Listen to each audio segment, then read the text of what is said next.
things that comes out for the audience, et cetera, is to understand that if you have some of these problems, get help, and they are treatable. Let's get help for people. Does therapy along with prescription drugs make it a better outcome? Do the two complement each other? In many cases they do. However, it's very important to understand this. We still have a ways to go with understanding all the aspects of medication. And as I mentioned earlier, we need to target those medications more specifically towards people's own genetic makeup. And we'll get there. We're a ways away from that. But when hospitals began to empty in the 50s and 60s with the invention and discoveries of things like stelazine and thorazine and some other things which are not used that much anymore, we found that in many cases people's symptoms began to subside or at least be under control more. It does help. But one of the problems occurs is over 70% of psychotropic drugs are prescribed by non-psychiatrists.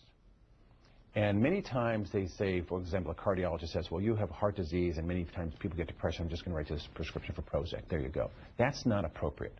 I think in many cases you really need someone who is going to be part of understanding this field. I mean, I tell people, I don't deliver babies. Please don't deliver mental health services. I don't do brain surgery. Please don't do this. It is important to understand that it is a specialty that you're trained for. And even then, between adult and child, training is important as well. You have both or have one. All those things are important. But another thing that happens is we find sometimes people are on a chain of medications. It's not uncommon. I see a patient who finds out on 6 or 8 or 10 different medications, and oftentimes, quite frankly, mismanaged. They may be starting one, maybe tapering another one off.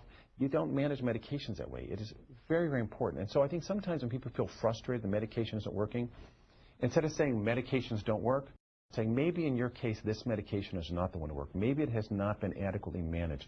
Let's look at it instead of dismissing them. But it can be very helpful. Okay. Tony in Modesto, California, Republican. Hi, Tony.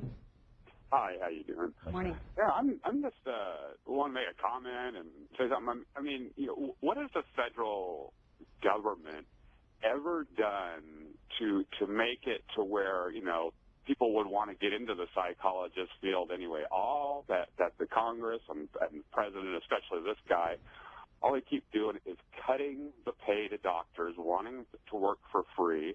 I mean, they're doing, it's damage after damage after damage. Okay, we'll take that point, Tony. Well, it is a concern with regard to how things have been managed. We've tried to make some change on that. For example, Medicare, a few years ago, I worked on a bill to have Medicare pay rates actually come up. The copay was about 50%. And people on Medicare suffer a great deal, more than general population, from depression, suicide attempts, etc.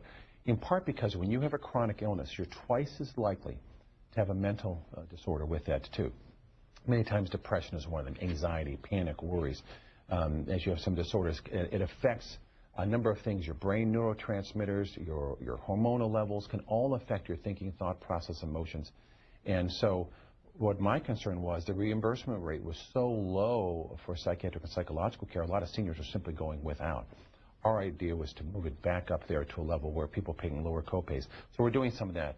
But look, it also becomes one of those things in this country where all of these things cost money.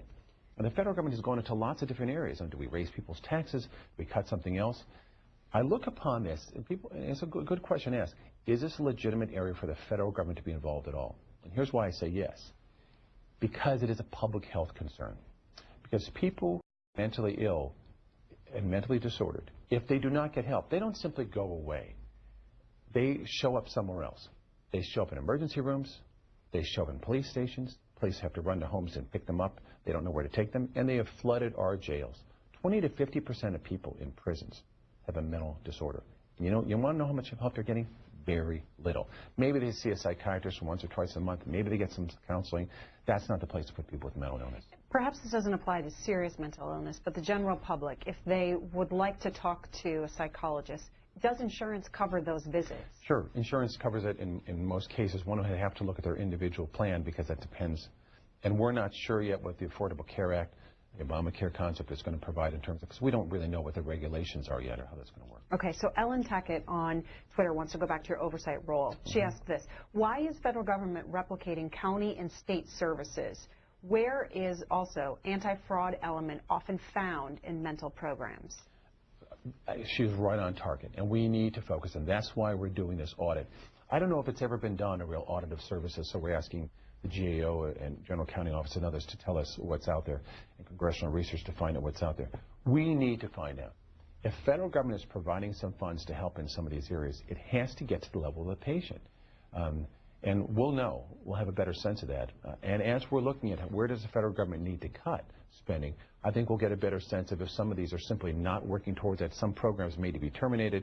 Some may need to be expanded. Some need to be maintained. All right. Gloria is next. She's in Orlando, Florida. Democratic caller. Hi there. Hi. I'm living in Orlando, Florida now, but I spent a number of years, over 12 years, working for a large county mental health program in California. I have a son who was diagnosed with a severe mental illness when he was 18 years old, and we're here in Florida because of him.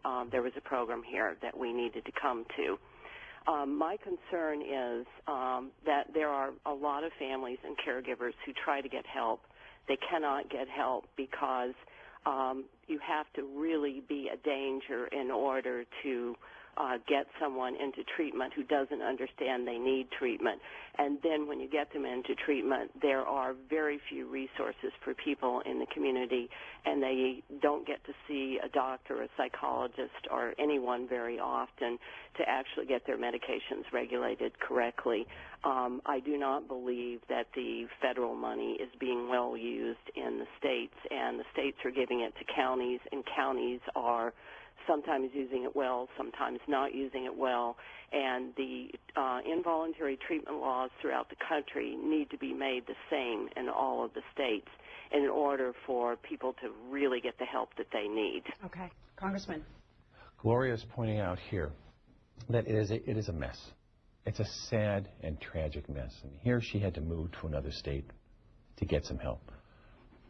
I've seen many parents who move to different school districts to try and find some help, to move to different counties and states to try and find some help. It shouldn't have to be that tough for someone who has this kind of a problem. And understand, this isn't the fault of the individual. This isn't just someone whose life was a little bit bumpy. We're finding more and more about some of the medical and neurological, the brain basis of mental disorders and mental illness. The issues, however, we've got to find out is how do we make sure those dollars get into those areas. And what she's referring to are the voluntary and involuntary commitment laws. 50 different states, 50 different laws, and federal regulations are too. And this is important because, quite frankly, that has to do many times with the decision of whether or not someone can legally own or purchase a firearm. You have states that say a couple of physicians can sign off a person is mentally ill to this level. You have some other states where it requires a court order and lots of things in between. And the voluntary versus involuntary commitment is important because you can have a situation where someone can have a severe mental illness, a dangerous person, but decides that when police pick them up and say, we need to get you to a hospital, you're out of control, you're a threat. If that person signs themselves in and says, okay, I'll voluntarily submit to treatment, they can still purchase a firearm, even if they have a high level of danger. Another person who may have depression, maybe thoughts of suicide, but not severe danger, once the courts decide they're signed in, their rights to purchase a firearm are terminated.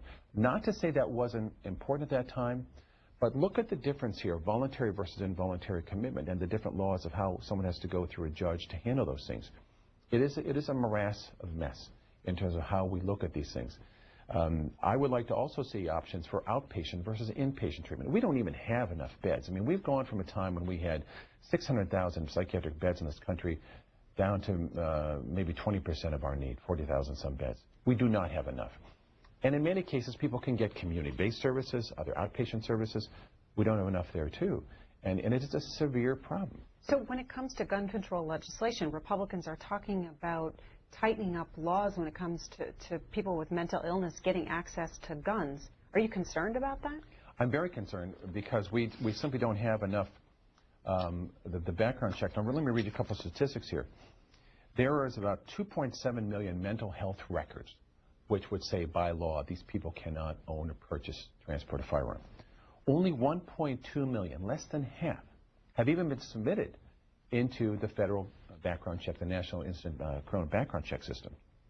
12 states have only submitted a total of 25 records. You have states like Rhode Island, 0 mental health records have been submitted. Massachusetts, Alaska, North Dakota, 1 out of their entire state. So what's happening here is these criminal background checks are not even measuring those who may be considered a danger to themselves or other people. Now, some states are claiming, well, we're concerned about confidentiality laws, what's called the HIPAA laws, that have to do with health records. This got nothing to do with it. These are court records. And I have asked and sent a letter to Secretary Sebelius, and I hope she responds soon, and I think she will. Say, please define for us, because I don't think these are health records violations of confidentiality. These are court records. But states are so slow. My own state, Pennsylvania, just recently submitted something. States like Maryland haven't done it yet. We're across the border. Virginia has. They have 100 and some thousand plus records they've submitted. I think Maryland has maybe 60 some records. Again, it's the point where people are not adequately putting those into the national. So it's not a reliable source. Not a reliable source. Okay. CDOG has this question for you. Why do so many people who are bipolar prefer to self-medicate with liquor and illegal drugs? A sad story, but that is true for so many people with mental illness on lots of levels. You see this in youth, you see this in adults. They try some self-medication with alcohol or some other street drugs and say, I'm feeling a little bit better now. It subdues them a little bit. Actually can make a bad situation worse. Many times the patients that I see, the soldiers at the hospital, have tried a combination of putting down a lot of liquor, half or a full fifth of vodka, multiple beers, whiskey, and taken with other medications, and they get into this terrible cycle. It affects their sleep, it disrupts their deep sleep, and that in turn can affect stage 3 and 4 sleep. That in turn can affect growth-stimulating hormones, brain recovery. It sends them in a downward spiral. And when you have someone who is abusing drugs and has a severe mental disorder, their likelihood of violence towards themselves or others goes way high. I would strongly urge anybody with that to understand that is not the way to go. You need to get professional help for that, and not only for the substance abuse problem now, but also for the mental disorder problem. Back to our phone calls. Joshua in Henderson, Tennessee, independent caller. Hi, sir. Good morning. Morning. I just want to make a point that very few people are born with mental illness besides the structural problems we have that creates this disorder. But the good thing about it is that the whole system was foreclosed on by the One People's Public Trust, December 25th, 2012. You can look that up. And I'm hoping soon we'll be able to bring children into a world where the system isn't designed to this illusion of scarcity that makes people feel so deprived. Well, first of all, I disagree with you. Many people are born with some of the genetic basis of mental illness. Not all people with that end up with severe disorders. But certainly, we have to understand that it is not, with some of these severe disorders, it is not something that it comes just because you had a little stress and strain as a youth. Many people have pretty troubled childhoods, but you know what? They actually grow up to be stronger and better because they have turned this into a source of strength for them. They're thrivers, not just survivors. It is amazing to me sometimes that children have been severely abused. Yeah, close to 28 to 30% may themselves become abusers when they get to be adults, and that's bigger than the normal population. But a lot of them grow up and say they're just darn good parents because they make a point of doing the right thing. But there's other types of severe mental illness which really do have a genetic and biological link, and we need to understand that. Whether it is those kind of things, it can be some other environmental aspects too. Toxic substances can sometimes do this. A child who is a mother may drink heavily, may have some problems too. But we need to understand all those things. We cannot wish this away. And there are folks out there who say, oh, let's pretend it doesn't really exist. You know, I can't do that. I can't pretend that cancer doesn't exist. I can't pretend that diabetes doesn't exist. It exists. And what we need to do is come to terms with that. But understand, like diabetes, it can be made worse by how you live. Cancer can be made worse. If you have a propensity towards cancer and you smoke heavily, you do bad things to your body, it can increase your risk. But you can also live a very healthy lifestyle, and some of these disorders may still show up medically because that's the way your body's programmed. That's why we have to do so much more research in this and guide NIMH to be doing this research to make sure we're getting to these answers. Another tweet for you from CDOG. Mr. Murphy, what's your NRA rating? It's A. A. Yeah. Have you talked to the NRA about what you would like to see with mental health? I've talked to some gun owners groups on this about how we need to make a real commitment to this. and have gotten a positive response. When you look at the way the records are for criminals and people with severe mental illness with a propensity towards violence, they shouldn't have any guns. So the way I word this is some want to take some guns out of the hands of all people. I want to take all guns out of the hands of some people. And that is a person who is a criminal, a felon, a violent felon, a person with severe mental illness with a propensity to violence. I don't want them to have anything, period. Not a .22, not a BB gun, not a shotgun, nothing. They shouldn't have these things. And that's what we have to be thinking of. How do we make sure that these weapons do not get in the hands of anyone? Now, but that being said, there's also a lot of crimes and a lot of violence committed by people with severe mental illness who may choose something else, knives, other attacks. I think about 1,600 of the homicides in this country are per year by people with severe mental illness. Certainly not all of those are with a gun. And of the 38,000 every year in this country, those are not with guns. Some are, many times with overdoses. It's hanging, it's jumping, other tragic actions here. But what I want to make sure we don't get caught up in, what so often has happened in Washington, D.C. and in other states, is we get in arguments of things and we think we're doing something. But every single time we've swept mental health treatment back into the shadows, pretended it's not there. We keep it locked in the attic or locked in the basement and pretend it's not there. We have done this for centuries in this country and around the world. We burn them as witches. We lock them in prisons. We treat them as lab rats. We treat them as contagious. That's not what mental illness is, and it certainly doesn't help to continue to do that. Gina Ohio says this on Twitter. GOP dismantled our good public mental health system by privatizing it, right? Private sector only concerned with their salaries. That's not true. And you know what? Let's not turn this into more political games. I want this to be a discussion about mental illness. If we turn it into GOP versus Democrat, if we turn it into one thing or another, I'm going to continue to push that out of the way. I'm going at this relentlessly because you have millions of Americans with a problem that is not being treated.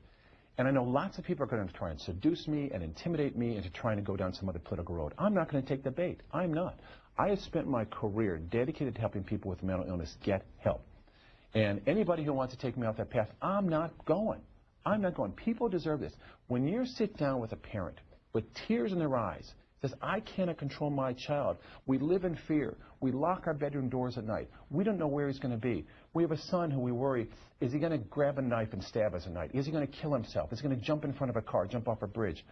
They're not asking what political party you belong to, and I never ask my patients that. What we need to make sure we're doing is stop pretending and get down to the help of providing the care that these families need. So that's where I'm going. Todd, in Bridgeville, Pennsylvania, Republican caller. Hi, Todd. Hi. Go ahead, Todd. You're on the air. Go ahead. Hi, Representative Murphy. I'm a proud constituent of yours. I wanted to tell you that I was married to a woman who was diagnosed late with bipolar disorder. Her mother had it, so I think I've read that it was hereditary sometimes. She got help, and the medication helped her. But she would smoke marijuana, and that would trigger her mental illness, and then it was like the medications didn't work at all. Yeah. And I'd be curious as these states and municipalities legalize marijuana, if the mental health issues would increase when that happens. A great point. This is part of where I think that the federal government and state governments have an important role in public information campaigns.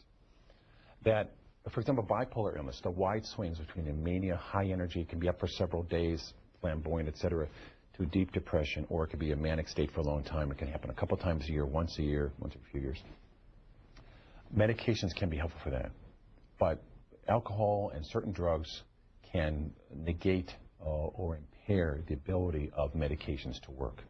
It can also take a person who's fairly stable and throw them off. Let's face it, street drugs are there to affect the brain and affect the thought processes and affect emotional swings and all those things. And it can send a person off. One of the things that may happen is a person may be functioning, but begin to take these drugs, LSD for one, and can begin to erupt some of the underlying problems as well. It is extremely important, and that's part of what we need information campaigns, etc. Get the word out to people. Says if you have a problem, don't take these drugs. You know, another drug that affects it is cigarettes, quite frankly.